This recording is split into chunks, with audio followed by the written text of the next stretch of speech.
Assalamu alaikum, dear students.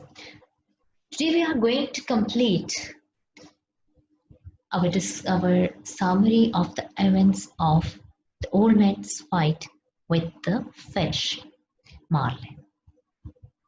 As we will also discuss critically these events and some important aspects covered in this part of the novel.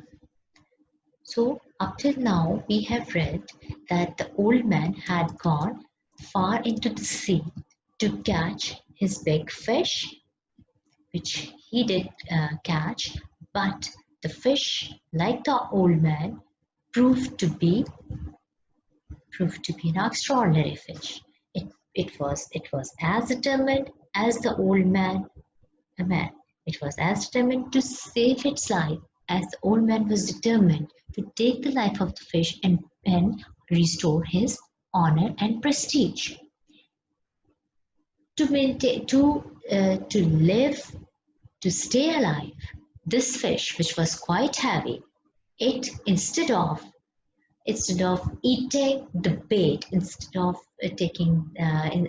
of getting killed by the hook with the hook which was attached there with the line which this fish had taken, this fish had started towing the boat. It had started towing the boat in the opposite direction of the current of the sea, and which told the old man that the fish was very strong, and the old man appreciated the fish. However, when the first night passed, the old man was very tired, and he told the fish that he would kill it, and that though he appreciated the fish's strength and its determination to fight for its life. Now the second day had dawned, and the old man was still waiting for the fish to get tired. He had felt that the fish was getting tired as it had started swimming at a lesser depth in the sea. However, it was still stuck. It was still there to continue towing the boat. The old man expressed his love and respect to the fish. He said, "Fish, I love you and respect you very much."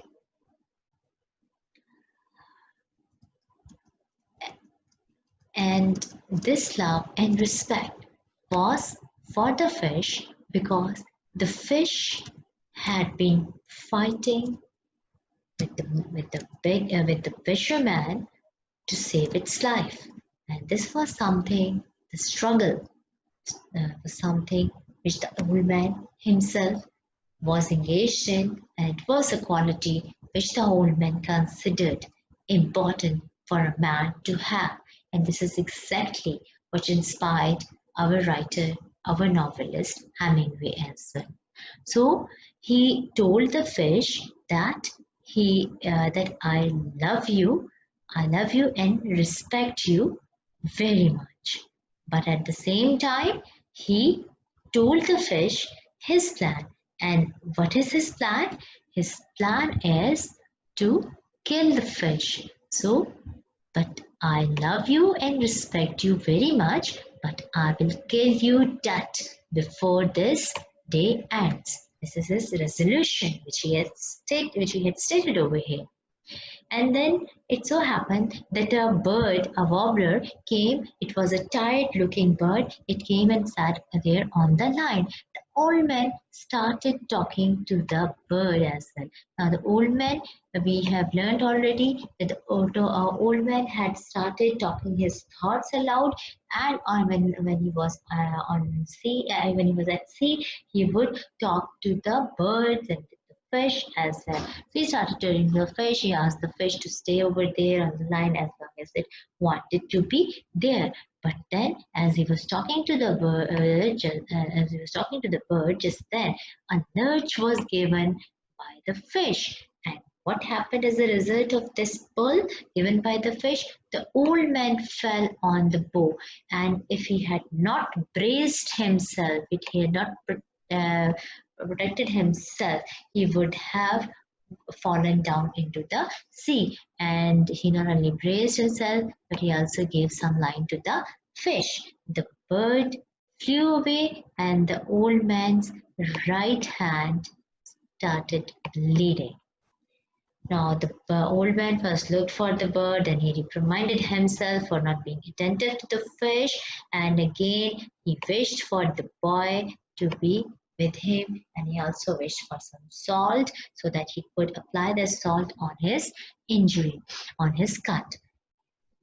He then managed to shift the weight from his left shoulder, and he dipped his hand in the seawater so that he could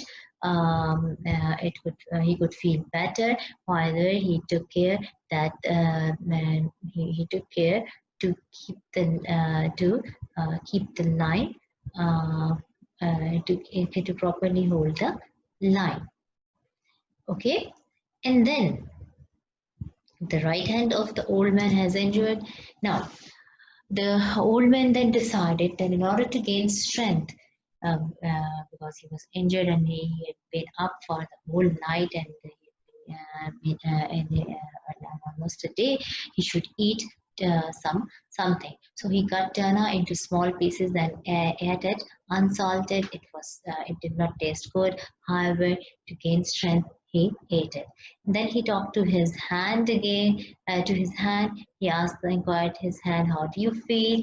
And he wished that he had the boy with him so that the boy could massage his hand, and this his hand could be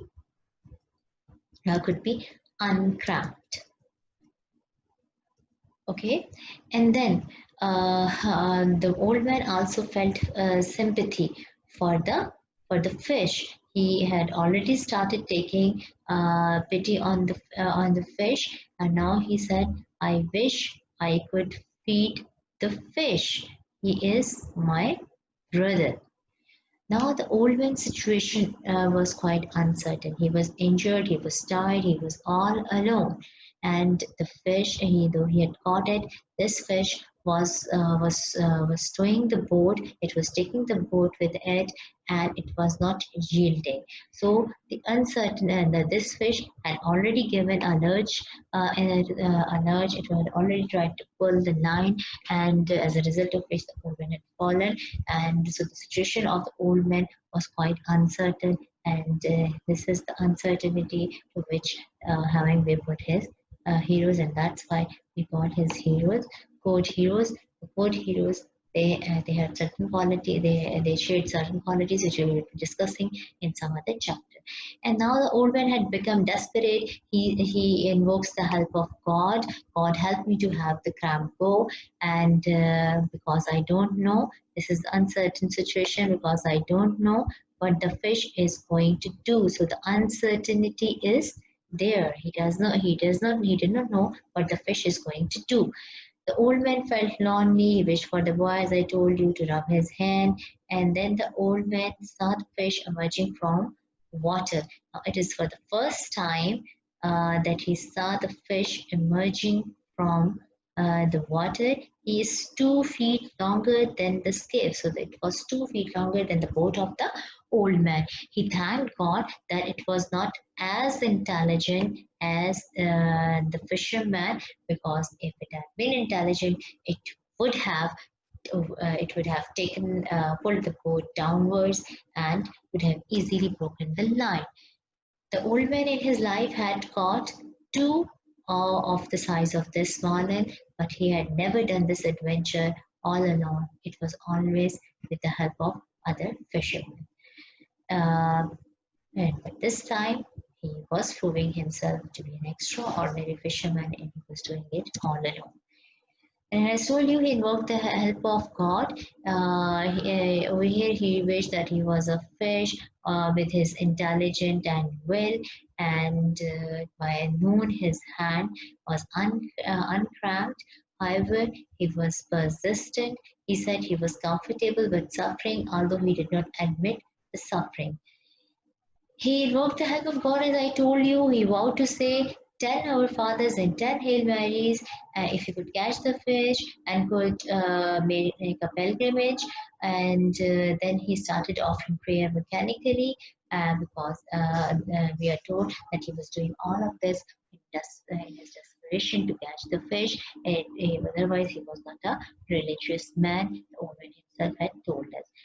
Then the old man, we are also told he had proved himself a strange old man many a times earlier, but for him every day is a new day, and he believed that a man must prove himself all the time. So this time he was determined to kill the fish in its glory and bearing all the pains and all the troubles he was getting through. So he expresses his determination.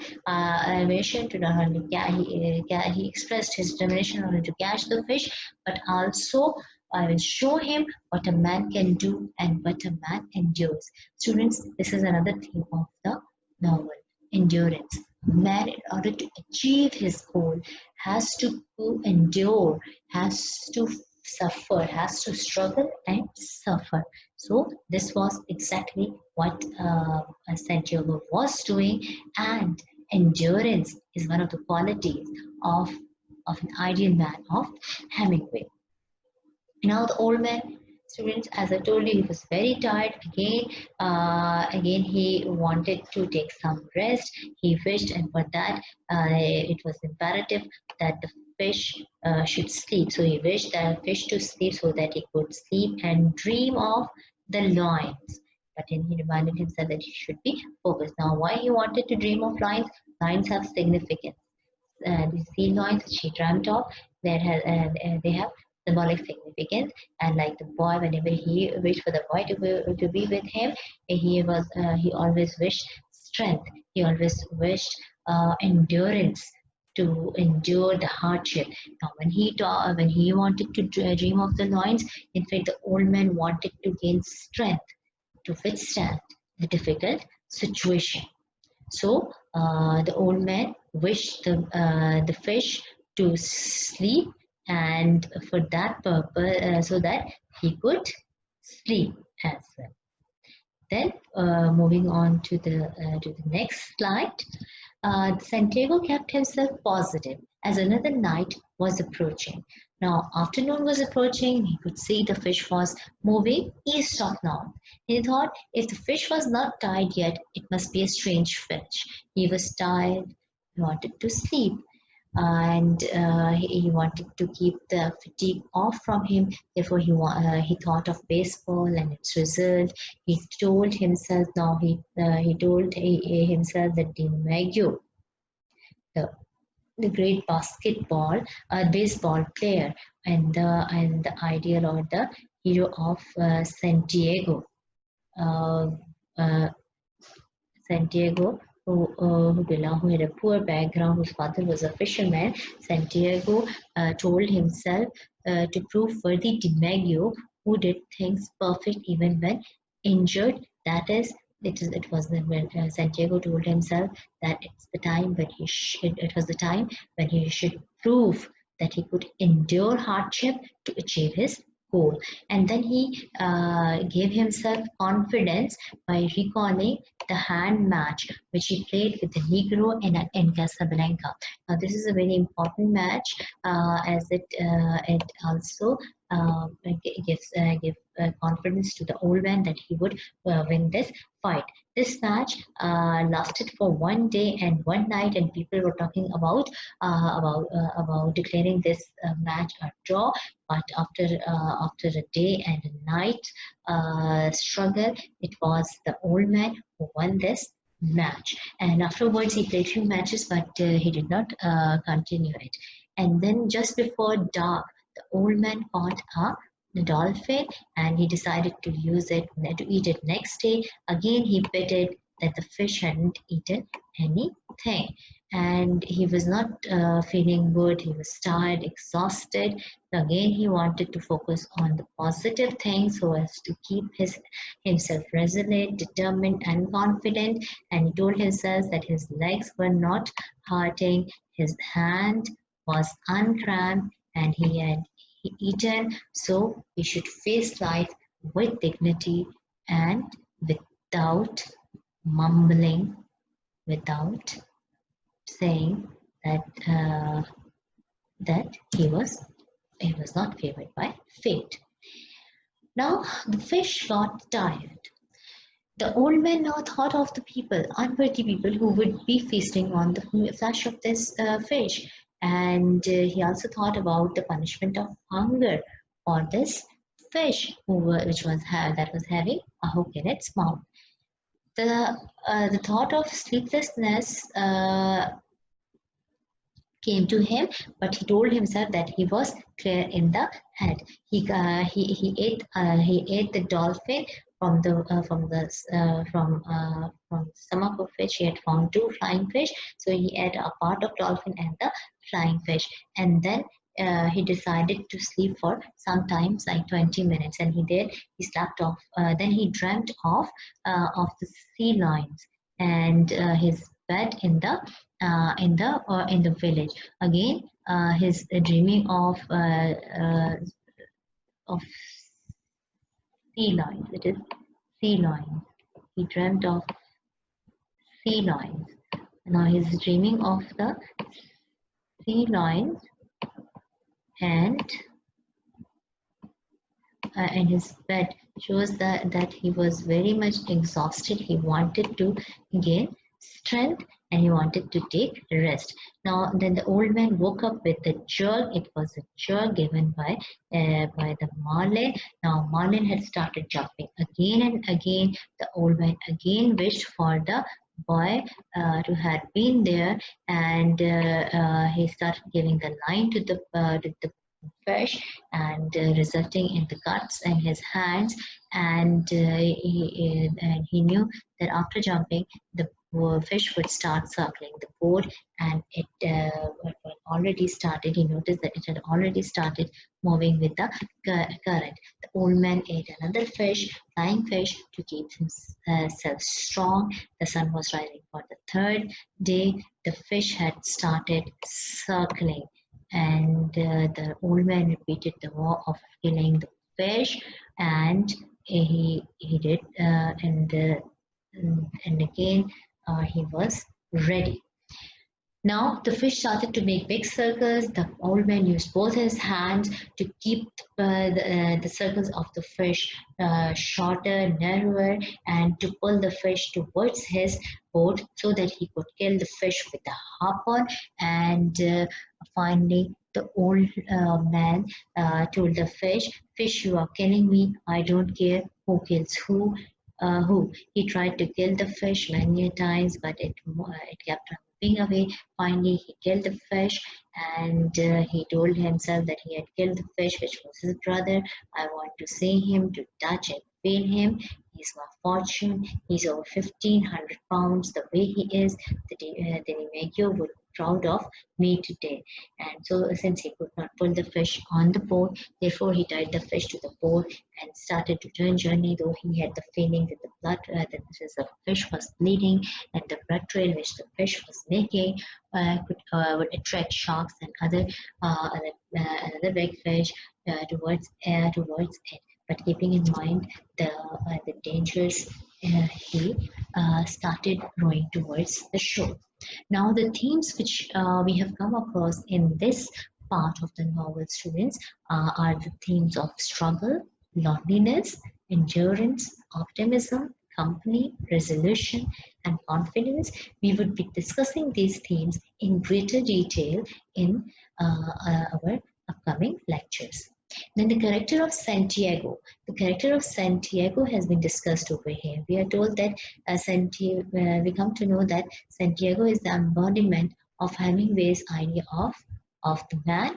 And according to Hemingway, a man is the one who had resolution, who struggles to achieve his aim, who endures hardship, who kept himself optimistic, who faced uncertain situations, and using his confidence and skill overcome them to achieve his goal. And as the old man Santiago had done. And then Santiago has been made to appreciate similar qualities in the fish. And the old man felt pity for the fish, and we are told that the old man was imaginative. He loved think about things, but he was at the same time realistic. For example, in this part of the novel, he told himself that though he's wishing for the boy, but he must do everything by himself. Then he talks to himself. He expresses his thoughts loudly. Then he considered sea as lovingly as a woman. That was a livelihood. That was a source of livelihood for him, though it was at times cruel as well. And then, in order to win his goal, even become religious and offered prayer. Then there are certain symbols used in this part of the novel. For example, the fish is a symbol. Sea, skip, Santiago himself, struggle, dreams of lines, mandolin, baseball, DiMaggio. All of these are symbols which we are going to discuss in greater detail in the upcoming videos. Then, students, the message which we get from this part of the novel is that we should struggle, endure all difficulties. We should always be ready to catch the opportunity. We should remain optimistic and confident, and we should realistically see things. We should not grumble and complain about things, and it is determination and resolution of ours which will help us achieve our goal. Now, I hope you have understood this part of the novel. Now, your job is to write a critical summary of the old man's struggle to catch the fish. Students, in exams, you are not asked to write full-fledged summary. In exams, the questions which are asked on this novel are a bit shorter one, in which you are asked to discuss, for example, the character of Santiago, the symbolism used in the novel, or you may be asked to discuss the characters of Madeline, or its significance in the novel, or the event which interested you the most in the novel, or you may be asked about Hemingway's ideal man. However, for the sake of understanding, it is always better to write down the critical summary of novel, because if you write a critical summary, you would better understand the novel. Also, submit the summary of the old man's struggle to catch the marlin by 12 o'clock in Sunday. Thank you very much.